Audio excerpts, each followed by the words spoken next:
You are listening to The Soul's Quiet Call, written by Akumah and voiceover by Sara. Akumah Audiobooks. Chapter 4, Threads of Conversation. The shop was quiet, save for the occasional sound of Meera's fingers brushing over petals, arranging them with the care of someone who had spent years perfecting a delicate art. The morning light streamed through the windows, casting a golden glow over the rows of flowers that filled the space with their sweet, earthy fragrance. It should have been a peaceful moment, but Meera's thoughts were elsewhere. Aarav was coming today, like he did every day. It had become a routine, almost as predictable as the tides. He would step into the shop, drenched from the rain or the sun, depending on the weather, and they would talk. About flowers. About his travels. About the things in his life that he allowed himself to share. But it was never enough. There was always a wall, a barrier that kept her from fully understanding him. Meera couldn't help it, she was drawn to him. His words, though few, were honest, raw in a way that made her wonder if he had ever been able to be this open with anyone before.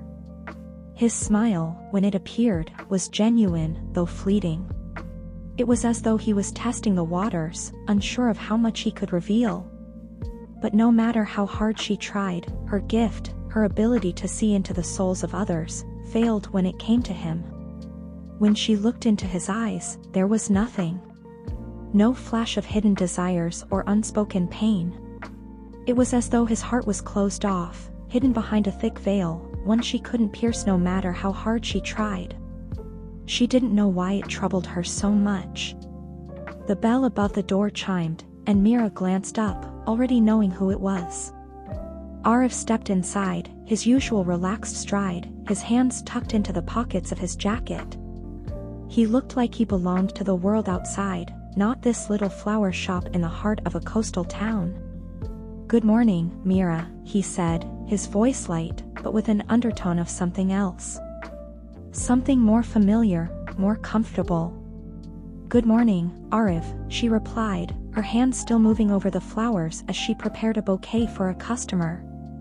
He lingered by the counter for a moment, studying the display of flowers. "I see you've been busy," he remarked, running his fingers lightly over a cluster of lavender. "You must have 100 different stories in here." Meera smiled faintly, though there was a sadness behind it that she couldn't shake. "Each flower tells a different story," she said softly. "But they're all the same, in the end. They bloom, they wither, and they fade away." Aarav's gaze lingered on her, his expression softening. "You have a way with words," he said quietly. "I bet you could tell a story about each one of these flowers, just by looking at them." Meera glanced up at him, a hint of sadness still in her eyes. "I can," she said, her voice almost a whisper. "But some stories are better left untold." Aarav paused, his brows furrowing slightly, but he didn't press her. Instead, he moved to the counter, pulling out a small notebook from his bag.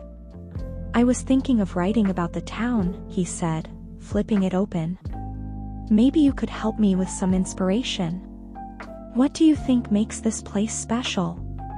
Meera regarded him for a moment, unsure of how to respond.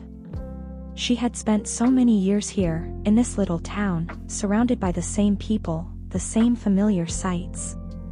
To her, the town was just another part of the landscape. But to Aarav, she realized it was something more. "It's the people," she said finally, her voice quiet, yet firm. "This town, it's small, but it has a heartbeat. Everyone here has their own rhythm, their own way of living. It's a place where you can find peace, if you're willing to look for it." Aarav nodded, his eyes thoughtful. "Sounds like the kind of place I could write about." "Do you write about everything?" Meera asked, her curiosity piqued. "Or just the places you visit?" Aarav's lips curled into a small smile. "I write about everything," he said, "but I keep certain things to myself. Some stories are better kept in the quiet corners of your mind." Her heart skipped a beat at his words. It was the way he said it, the way his voice dropped a fraction, as if he was speaking more to himself than to her. Meera had heard that tone before, the one that meant there was something hidden just beneath the surface. And yet, despite the pull she felt toward him, she still couldn't read him. Her gift, the one that had never failed her, was useless when it came to Aarav. She could see the layers in everyone else, the layers of love, regret, hope, and pain, but not in him. His soul was like a blank canvas, untouched and untouchable. Aarav glanced up at her, his eyes suddenly sharper, as if he was aware of the direction her thoughts had taken. "You really do look at people differently, don't you?" he said softly, a trace of something, amusement, maybe, lingering in his tone. Meera didn't know how to answer him. What could she say? She had never spoken of her gift to anyone, not even her family. It was a burden she carried alone, a constant weight that kept her distant from those she cared about. "I've always been like that," she said, her voice quiet. "I see things that others don't. It's not always a gift."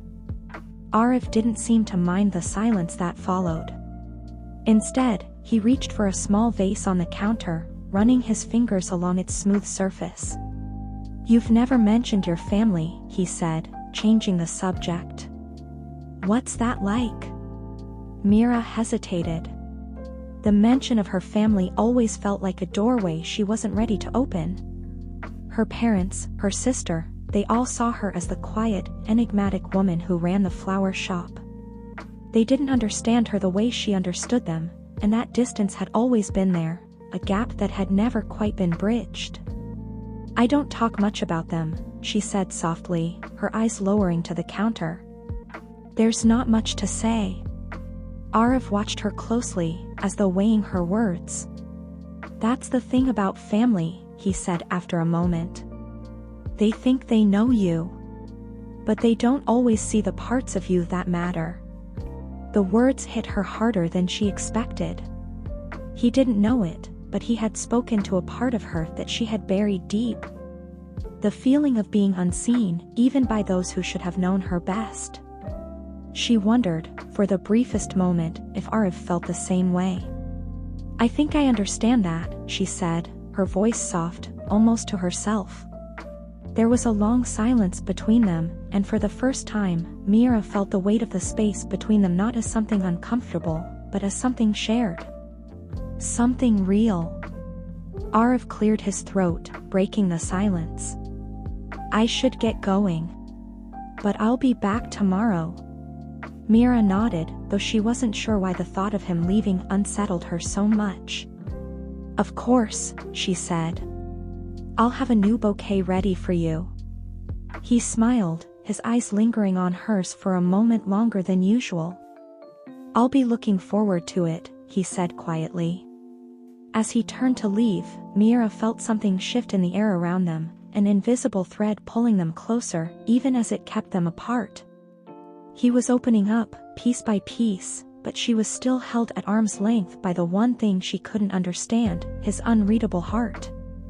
And yet, she couldn't help but wonder, if she kept looking, if she kept listening, would she ever find the key to unlock the story he was hiding? Akumah Audiobooks. Refer to the channel playlist for a better experience and close your eyes to let your imagination run wild. Subscribe.